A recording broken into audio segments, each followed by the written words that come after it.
Hello and welcome to the Swim Brief. I thought it would be a good idea to do this after Wave 1 Trials here has concluded. Bring on the head coach of Jersey Wahoos, sponsor of this podcast. Once again, how are you, Paul? Paul Donovan. I'm doing great. Just back from Omaha, Nebraska yesterday from Wave 1 of Trials. So like you come back from any swim meet, you come back excited, especially after something like Trials, but also glad to be home at the same time as well after a week away. Yeah. So the main point of this podcast is really for me to explore my jealousy, because all my friends were out at Trials seemingly, like I was having extreme FOMO, fear of missing out. As I was sitting at home, my friends were sending pictures of them hanging out, giving me updates from the meet. So give me a flavor. Just give me your headline impression of Wave 1 Olympic Trials. Well, the Olympic Trials it's like an event that we don't get an opportunity to go to very often, and a lot of people in the sport, if ever. So it is a really, really special opportunity and a special environment to be in, because it is mainstream sport brought into the swimming world for this short period of time. And in my previous role back in Ireland, I've been to high level international meets, and none of them have the surrounding fanfare that the Trials has. I think they have a lot of the excitement and the high level swimming that goes on, but maybe not quite the external interest that it is definitely brought to the Trials meet. So you were right to be jealous. I think everybody in the swimming world should aspire to want to be there, because the experience is just such a positive one. I still remember my first Olympic Trials, and I was telling you before we started recording, 2008 was actually the first national level U.S. competition I went to. I was covering the meet at a media pass as part of flow swimming, and Garrett and I were one of the only two people that were sitting in the media seats. So the media seats were sort of, if you can visualize the start end of the pool, sort of the left rear corner.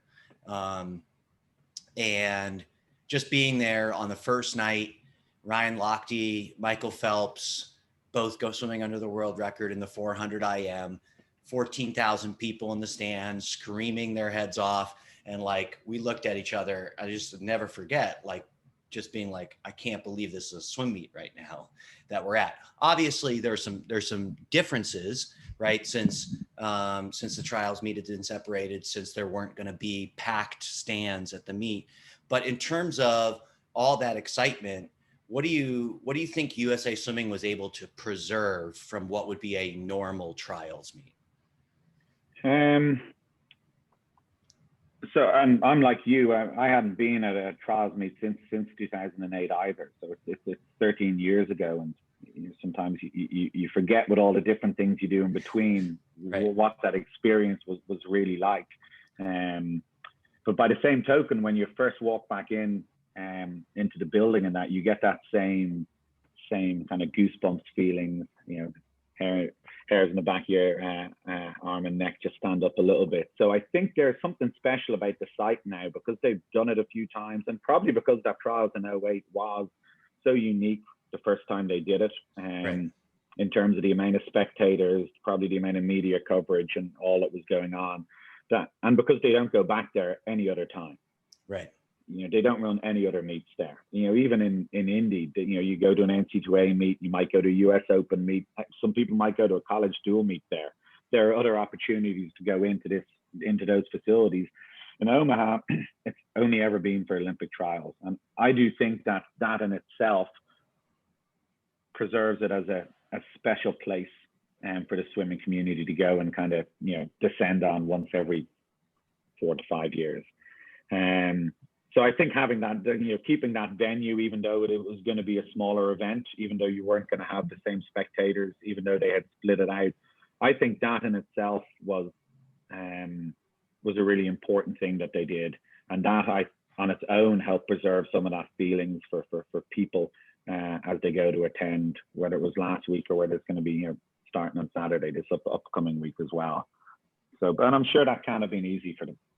No, I'm sure changing dates and longer duration and all those things that go into it. So I think their commitment to keeping it in Omaha in itself, I think, is the starting point for that special feeling. And then the other thing that they did was, despite the fact that the crowds aren't going to be as large, everything else around it was the same. Yeah. So the setup of the facility, it's still that it's like a large conference. The warm up pool or the swim down pool, and the hospitality areas, the athlete areas, the staging areas, the lights and the spectacle when the kids are walking out, the TV coverage, which they still did as well, which puts a different type of atmosphere and feel around the finals as well. They preserved all those things. Yeah. So really, the only difference I felt was just the crowd, the independent crowd, was obviously not the same, and you do miss that atmosphere then, especially at the finals.